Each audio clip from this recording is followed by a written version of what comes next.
Let's read together from Matthew's Gospel, chapter 20, verses 29 to 34.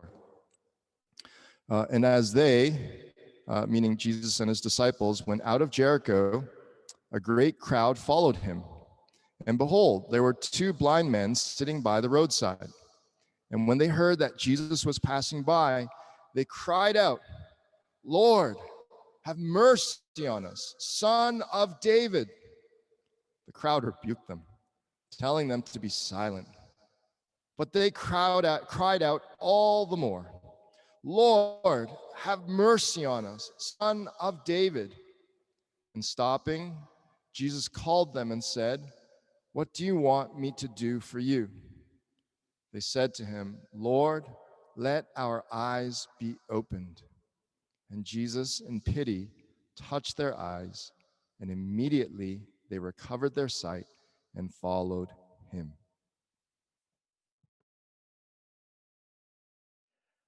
Well, good morning. I'm excited to be able to share with you from this passage, this story of Jesus healing these two blind men. And I'm suggesting to you that they're making a better request when they ask Jesus, let our eyes be opened, let us see. And as we get into the sermon, you'll catch on, and maybe you remember from the last time that I spoke, which was on the passage just prior to this one, that there's another request hanging in the air, in the narrative here, as they're asking their request. Lord, let us see, let our eyes be opened. We're not too far away from James and John coming and saying, Lord, let us sit. Not let us see, let us sit, one at your right hand, one at your left as you come into your kingdom. But this prayer, Lord, let our eyes be opened. I want to commend that to all of us, that this would be the petition of our hearts today and in our lives, that God would open our eyes. In the Bible, it's really clear that even people with vision, even people with physical sight, can be blind. I think of Moses speaking to the liberated slaves from Egypt, the ones who have become the Hebrews, the people of God. They've received this great rescue of God, and he's also given them his law. He's shown them, this is how I want you to live in response to my rescue, in response to the love that I've demonstrated to you by saving you from Pharaoh and the oppression and slavery there. And then Moses warns the people and tells them, if you walk in the way of God's law, there's going to be blessing on your life. And if you walk contrary to God's law, there are going to be consequences. The Bible calls them curses. And here's what is said in Deuteronomy 28. But if you will not obey the voice of the Lord your God and be careful to do all his commandments, the Lord will strike you with a madness and blindness and confusion of the mind. And you shall grope at noonday as the blind grope in darkness, and you shall not prosper in your ways. This is a terrible threat from God, that if you turn your back on him, if you go against the way in which he's calling you to walk, you'll actually lose your ability to perceive things accurately. And this is not talking about physical blindness, but instead spiritual blindness. In Isaiah chapter 6 has this incredible scene of Isaiah being commissioned by God with this message for the people. But as soon as he gets the message, it's not particularly good news. Here's part of it. Make the heart of this people dull, and their ears heavy, and blind their eyes, lest they see with their eyes and hear with their ears and understand with their hearts and turn and be healed. This is a time, Isaiah is called at a time of God's judgment on his people, again, for their disobedience, and this idea of blindness comes up again. That because of their disobedience, they can't see things accurately. And that's affecting their whole lives. Of course, Isaiah is not only a book of God's, speaking about God's judgment on the disobedience of his people. It's also a book of great hope.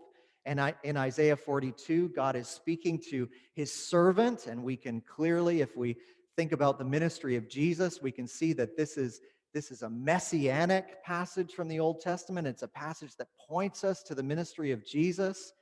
And listen to what the Lord says. I am the Lord, and I have called you in righteousness. I will take you by the hand and keep you. I will give you as a covenant to the people, a light to the nations, to open the eyes that are blind, to bring out the prisoners from the dungeon, from the prison, those who sit in darkness.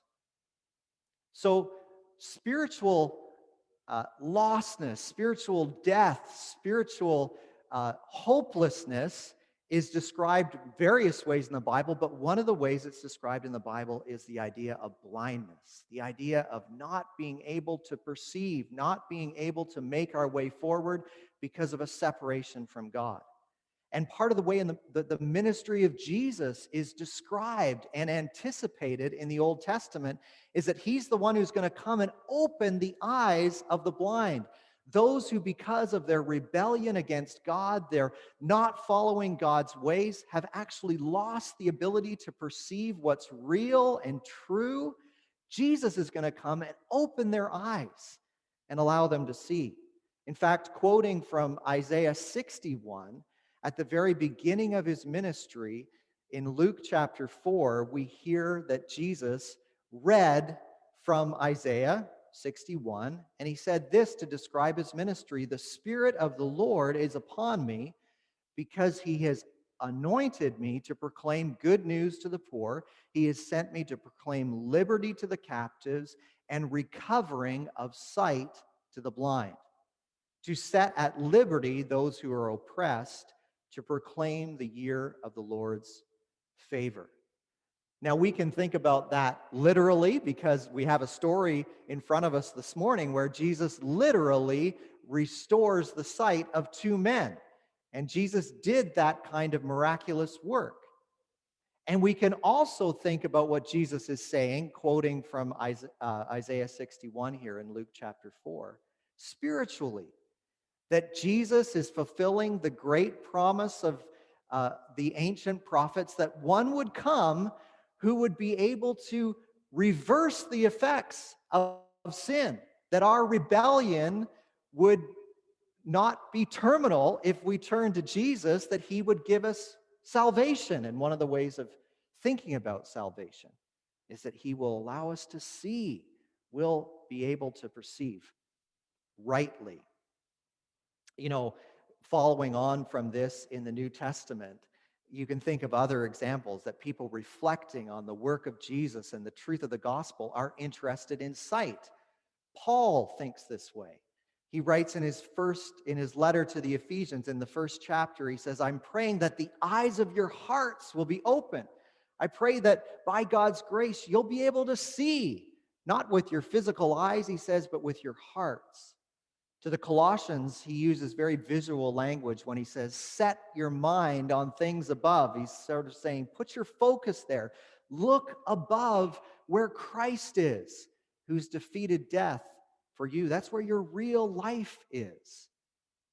He even, when he speaks about people who haven't yet placed their faith in Jesus, he says that the God of this age has blinded the minds of unbelievers. Blindness and sight are important ways to understand our spiritual problem and what Jesus does to solve it. And Paul certainly understood that as he writes to churches in the New Testament. So back to Matthew 20. I want to suggest to you that there are 4 blind men in Matthew 20.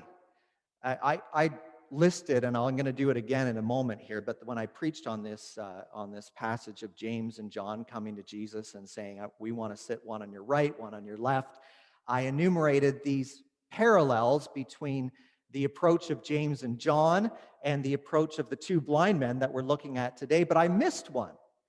And if you're not already in a new community, this is a little, promotion for new communities. If you don't know what that is, they're small gatherings of people at Trinity Grace, and you can find more out about that just by emailing info@trinitygrace.ca. But I was blessed after preaching on that passage in my new community.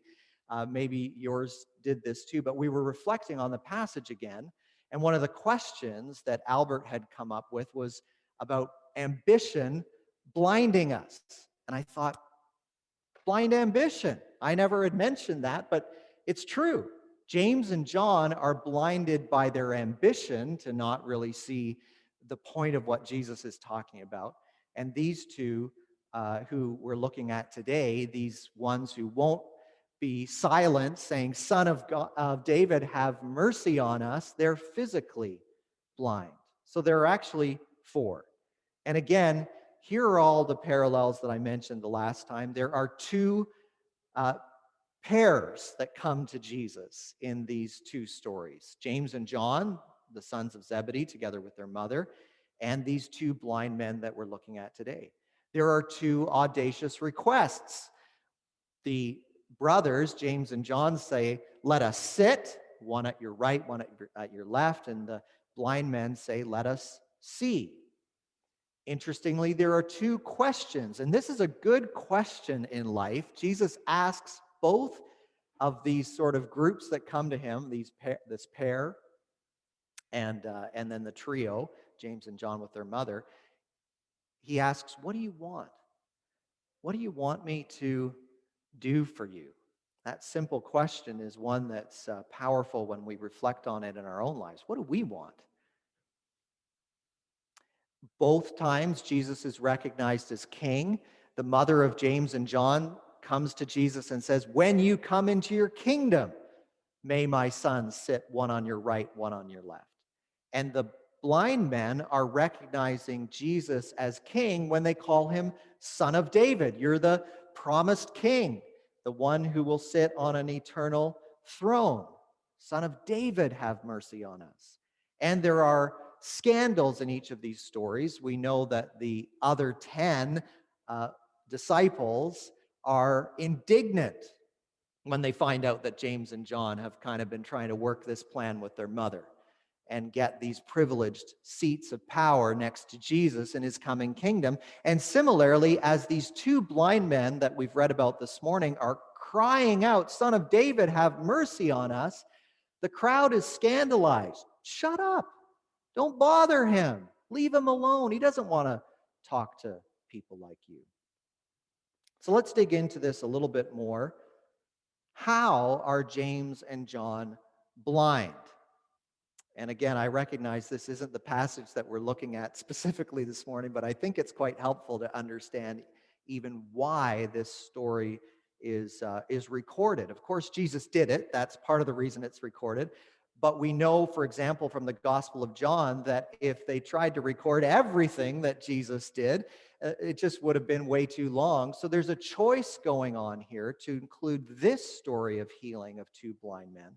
And I think if we think a little bit about James and John and their blind ambition, we can better understand why this story is here. So we get a clue about how James and John are blind by what Jesus says to teach them after they come to him with this request. So you remember the story, they come and make their request. The other disciples are ticked off, they're indignant that James and John have done this, and then Jesus teaches them. And what I'm suggesting is that Jesus' response to the scandal of James and John's request is both a response to that problem and the lens through which we should see his healing of the two blind men that we're considering this morning. So what does Jesus say? In Matthew 20, 25 to 28, this is how Jesus teaches the 12, James and John and the other 10, who are all worked up over this issue of James and John wanting to have places of privilege and authority. Jesus called them to him and said, you know that the rulers of the Gentiles lord it over them, and their great ones exercise authority over them. It shall not be so among you. But whoever would be great among you must be your servant, and whoever would be first among you must be your slave, even as the Son of Man came not to be served, but to serve and to give his life as a ransom for many. But whoever would be great among you must be your servant. Now, James and John haven't specifically come to Jesus and said, make us great, but he knows that that's what they're after. And as we saw last time, I think that Matthew, this includes a kind of an extended section in his gospel where this question of greatness is very much in the air. And in Matthew chapter 18, verse 1 is where I think this kind of gets started, because the disciples came to Jesus at that time and said, who is the greatest in the kingdom of heaven? And they're not so much asking, I think they're mostly thinking about themselves. Who among us is the greatest? Or maybe they might be thinking, who among all of the children of God? Is it Abraham? Is it Moses? Is it David? Who's the greatest in the kingdom of heaven? And as I said last time when we looked at this, when I was reflecting on this question, Jesus clearly could have said, I'm the greatest in the kingdom of heaven. But he takes their question at face value. He understands that what they're really asking is who among us is greatest, or who among normal men is greatest in the kingdom of heaven. And that's how he engages with that question. And I think that some of what follows, some of the stories and teachings of Jesus are sort of resonating with this question of greatness as we move forward in Matthew's gospel. So when we think about the unmerciful servant, Jesus tells this parable of a person who wants things on his own terms. He wants his debt forgiven, and he also wants his loan repaid. His idea of greatness, and this might be pressing it a little bit, but I think it's helpful maybe to think this way, that here's a man who thinks the way of greatness is to get what I want in life. And then we read that Jesus is approached by some of the religious teachers who say, is it true that we can divorce our wives for any reason? And I suggest that behind that question is the idea that greatness in life, a really great life, is about finding the perfect life partner. And Jesus confronts the unmerciful servant by saying, I think the teaching there is, it's not about getting things on your own terms. It's about understanding how great your debt is before God and being overjoyed and generous towards others because your debt has been forgiven. And when it comes to marriage, it's not about finding the perfect life partner, whether you're married or single. The great life is the life of submission to God. And following that, we have the rich young ruler who comes to Jesus and says, I want to know how to get eternal life. It seems like that's what he wants, but when Jesus tells him to let go of all his possessions in the world, the rich young ruler walks away, or the rich young man walks away unhappy. Why? Because he didn't just want eternal life. He wanted his way and eternal life added on top of that. And there are so many in this world, so many of times in our lives when we're thinking, if I could just accumulate a little bit more, if I could just complete that renovation, if I could just take that vacation, if I could just get that different possession of one kind or another, if I could just shore up a little bit more money for retirement, that would be a really great life. And Jesus confronts that and shows how sad it is that this young man with all his wealth can't grasp the great prize of eternal life. And then last of all, I think there's some resonance of this question of greatness when Jesus tells the parable of the laborers in the vineyard, the ones who come to Jesus, or come to the master, in the end of that story and say, we've worked so hard. Why don't we get what our work deserves? It's interesting that these four, I think, cover some pretty significant ideas that we have in our minds that are out there in culture about how to be great, get my own way, have a great marriage, build wealth, get a wonderful career where I earn all that my hard work deserves. Now, not to shoehorn in too many ideas here, but let me just suggest, what if that's an example? All of that is just blindness. What if the fact that we go after a career or wealth or a perfect marriage or having things always on our own terms is the kind of groping about in the dark that Moses talked about when he warned the people, if you walk away from God, you're going to become blind, you're going to become confused. You're going to think you're going in the right way, but you're not. What you need is the ability to see what really makes for a great life.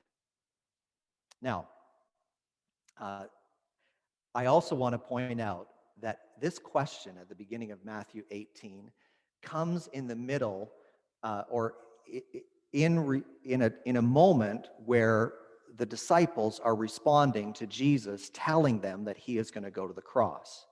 So let's look at this. It begins in Matthew 16. There's a pattern. And the pattern repeats itself 3 times. Today's passage is the 3rd time when this gets repeated. And here's the pattern. Jesus foretells his death. The disciples react. Jesus teaches about his kingdom. And then a powerful experience drives home the lesson. So let's look at this working itself out. The first time that Jesus foretells his death in Matthew is chapter 16. And this is probably the most famous time when Jesus speaks about his death because it is followed by a strong reaction from Peter. Peter takes him aside and rebukes him and says, "This can never be." Now, why does Peter do that? Because Peter understands that Jesus is the Christ. In fact, Jesus has just affirmed that flesh and blood did not reveal that. It's been revealed by God. Peter's had the insight, the vision to understand Jesus is the Christ. You're the king. You're the Son of Man from Daniel who will sit on a throne that will never be defeated and be king over a kingdom that will never be thwarted. All the nations will praise you. So when Jesus says, I need to go to the cross and die, Peter's like, no, you're supposed to be the victorious king, Jesus. Jesus, of course, rebukes Peter. Get behind me, Satan. You do not have in mind the things of God. And then Jesus teaches them something about the kingdom. It's like he sort of ups the ante. Not only am I going to go to the cross, but this is where Jesus says, and Albert just preached on this a couple weeks ago, anyone who would come after me must take up his cross, deny himself. And if you gain your whole life and lose your soul, what good is that? And all that kind of teaching. Jesus teaches that those who follow him must die like he is going to die. And then there's a powerful message that drives it all home, a powerful experience, and that's the experience from last week, the experience of the transfiguration. It's not that Peter was wrong when he said that Jesus is the Christ. It's better than Peter ever could imagine. Jesus is this glorious King of Kings, the one whose clothing is bright as light. He's King of the universe. And this way of the cross is in no way jeopardizes that or ruins this plan of God to set a great king over the universe. In fact, it's the way through which Jesus is going to become the great King of all kings. So that's the first time that there's that sort of pattern. And in the midst of the transfiguration, there are these lines. The Father says, "This is my beloved Son with whom I am well pleased. Listen to him." And then when the whole thing is over, when they lifted up their eyes, it says, they saw no one but Jesus only. So the whole story ends with listen to Jesus. Look at Jesus. And then we move on. Later, Jesus foretells his death the second time. And the Bible tells us that the disciples are greatly distressed. There's no confrontation of Jesus, but it's a great distress to them to hear this for a second time.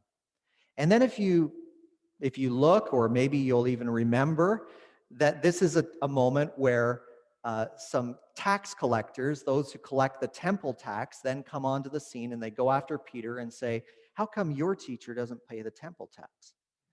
And we don't have a lot of time here, but I think that when Jesus speaks to Peter and says, Peter, who pays the tax? The sons of the king or the citizens? It's like he's putting his arm around Peter and saying, Peter, hey, we're sons of the king. We're sons of the king. You don't need to pay the tax, but just so that no one's too concerned, we'll pay it. And by a miraculous means, that tax is paid. So Jesus foretells his death. They're distressed. Jesus teaches a lesson about the kingdom. The first lesson of the kingdom is, if you want to enter the kingdom, you're going to have to die. You're going to have to surrender to Jesus so completely that it's like, he describes it, taking up your cross, denying yourself. And this teaching of the kingdom is, those who are of the kingdom are sons and daughters of the king. They stand in the position of the firstborn son. They have the privileges of the prince in the kingdom. And then this is when the disciples ask, well, who's the greatest in the kingdom of heaven? And interestingly, Jesus puts a child in the midst of them. And clearly the message there is that we must be humbled to become like a child, but it's sort of the message of the child that Peter, hey, we're sons of the king. We're not the ones who pay the king's taxes. We're his children. And who's the greatest in the kingdom of heaven? The one who humbles and becomes like a child. So Jesus tells us, first of all, we're going to have to die a death like his death. We're going to have to deny ourselves, take up our cross. And he speaks about the sacrifice. But then he says to Peter, hey, you're a child, just like I'm a son of the king. You're a son of the king too.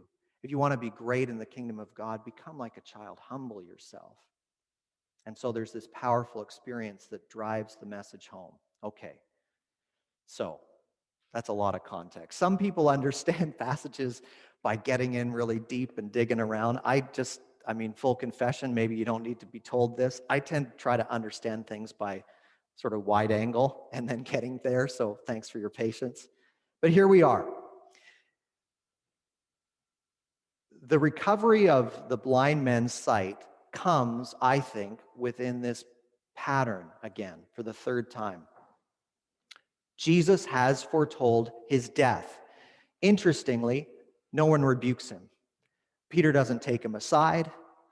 The Bible doesn't record that they're greatly distressed. There's an absence of negative reaction. Now, I don't know really what, you can't really argue much from an absence, but it's sort of interesting. Again, pressing things a little bit. Are the disciples getting accustomed to this? Are they starting not to be so scandalized by it? Do they not know what to make of it? I'm not sure. What follows immediately on Jesus telling them that he is going to have to suffer is James and John with their mother approach him and say, so, okay, sort of interesting what you just said there about you having to suffer. We'd like to talk to you about us. We'd like to talk to you about what's going to come next. When you come into your kingdom, we want to have positions of privilege. They're blind to what Jesus has just been trying to tell them. He's telling them the most important news of history, that the creator of the universe, the Son of God, the second person of the Trinity, has to die for them to be saved. And they're not angry about that like Peter was. They're not. The Bible doesn't tell us anyway that they're greatly distressed by that. Their response is to come to him and say, well, if that's true, then we want positions of privilege when you come into your kingdom. Or I'm not sure all of what they're thinking, but it's a non sequitur is my point. It's completely out of line with what Jesus has just said. So then Jesus teaches them about the kingdom, as we've already read. And I'll just read it again. You know that the rulers of the Gentiles lord it over them, and their great ones exercise authority over them. It shall not be so among you, but whoever would be great among you must be your servant, and whoever would be first among you must be your slave, even as the Son of Man came not to be served, but to serve, and to give his life as a ransom for many. He's explaining to them he's explaining to them the significance of why he has to die. He's dying as a ransom for many. He's paying a price that no one else can pay so that they can be free. And then there's this powerful experience that drives home the message that Jesus is trying to convey. Just as the Son of Man, pay attention to me. Look at how I do my ministry. That's how you need to be if you want to be great in the kingdom. And he drives home that message about looking to him by healing these two blind men.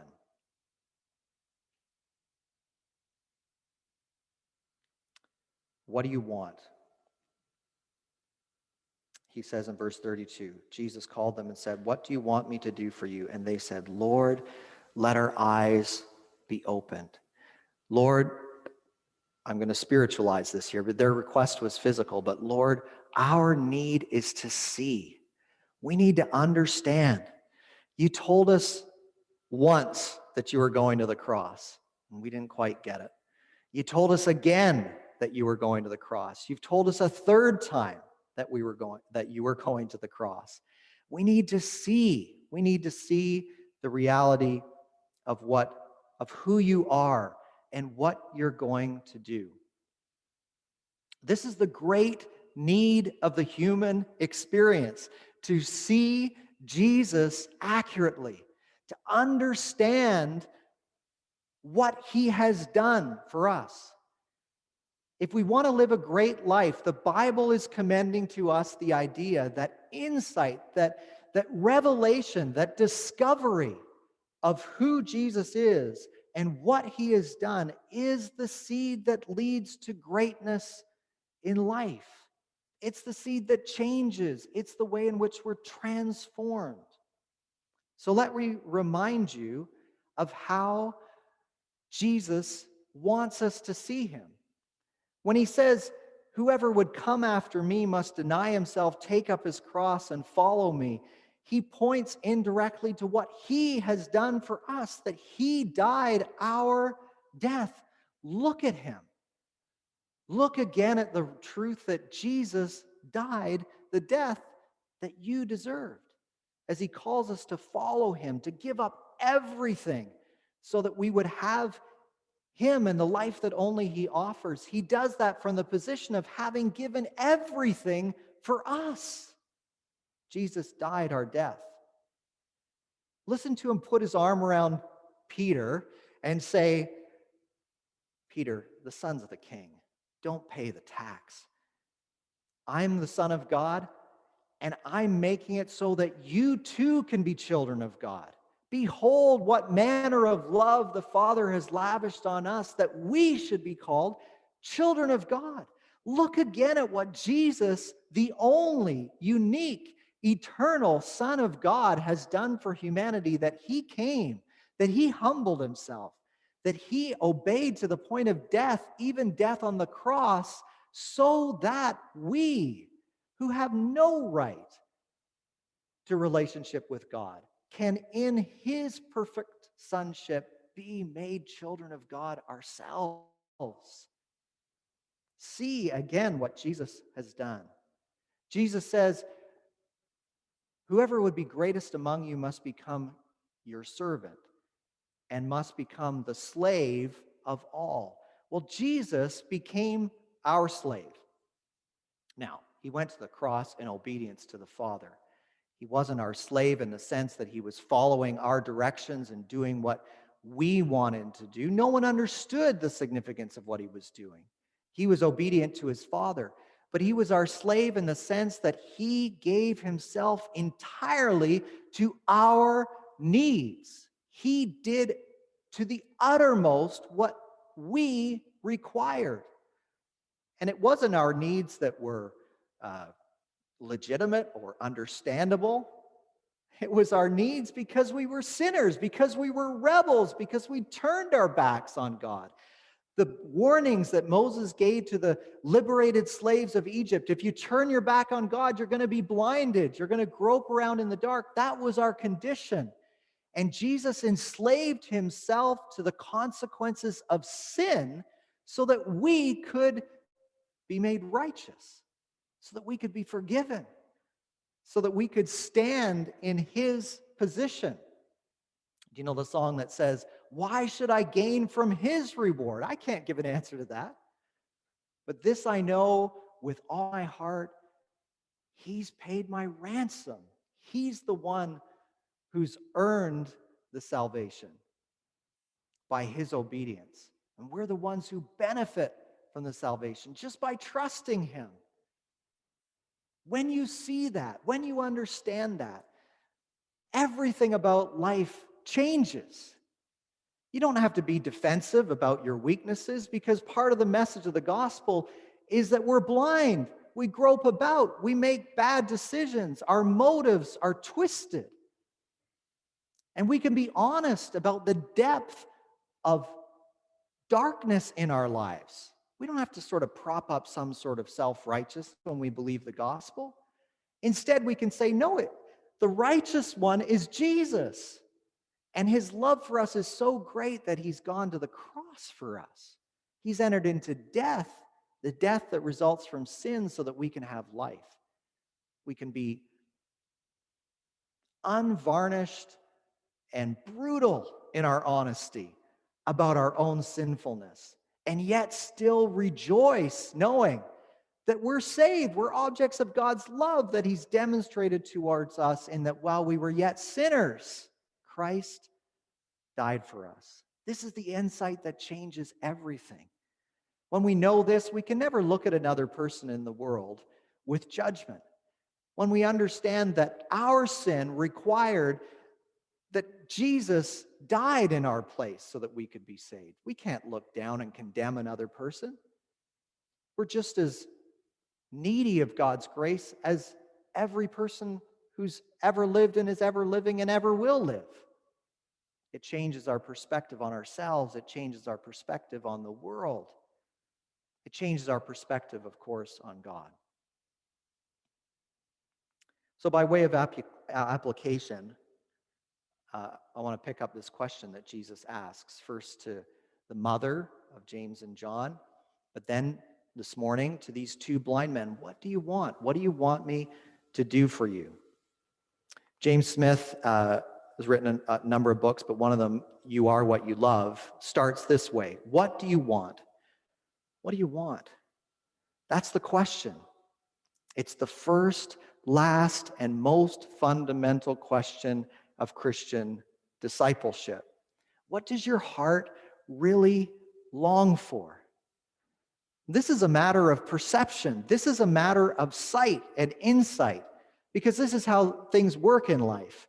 Our perceptions lead to our preoccupations and then ultimately to our passions. What you see, what you perceive to be real, what you perceive to be important is the stuff you think about. The stuff that you think about is the stuff you become passionate about, and the passions of your life drive you forward and open or restrict the potential of your life in one way or another. So what do you want? What do you want to be able to see? Well, just in closing, this is a famous request from Moses. And by this point in Moses' life, a lot has gone well, and some things have gone badly. He's seen God's power on display. Those of you who are familiar, you know, these 10 plagues that precede the exodus of the Hebrew slaves from Egypt. Moses has seen the Red Sea part. He's walked across with all the freed slaves behind him on dry ground. He's seen provision from God, manna and quail. He's seen the presence of God come to a mountain and the ground was shaking. People were saying, "Make it stop, Moses," because they were so overwhelmed by God's glory. And this request comes after all of that. And it's, I think, such a beautiful request. He says, just let me see you, God. Let me see you. Not just your power, not just your laws. I want to see you. And that's a good story to read and reflect on. And Paul picks up on that story and suggests that we, because of what Jesus has done, we can be given spiritual sight. We can actually behold Jesus. We can actually see him. In other words, we can understand, we can rightly perceive what he's done. We can understand it with our minds. It can affect our hearts. It can become our passion. It can direct our lives. And he says that we behold the glory of the Lord and are transformed in the same image from one degree of glory to another. He's saying that the way of spiritual growth includes, or maybe could even be described as just looking at Jesus, seeing him. That when we do, that's the way that God, by his Spirit, changes us. So what do we want? What do we want? Do we want to understand this Jesus who makes us children of God? Do we want to see him as the one who went to the cross for us?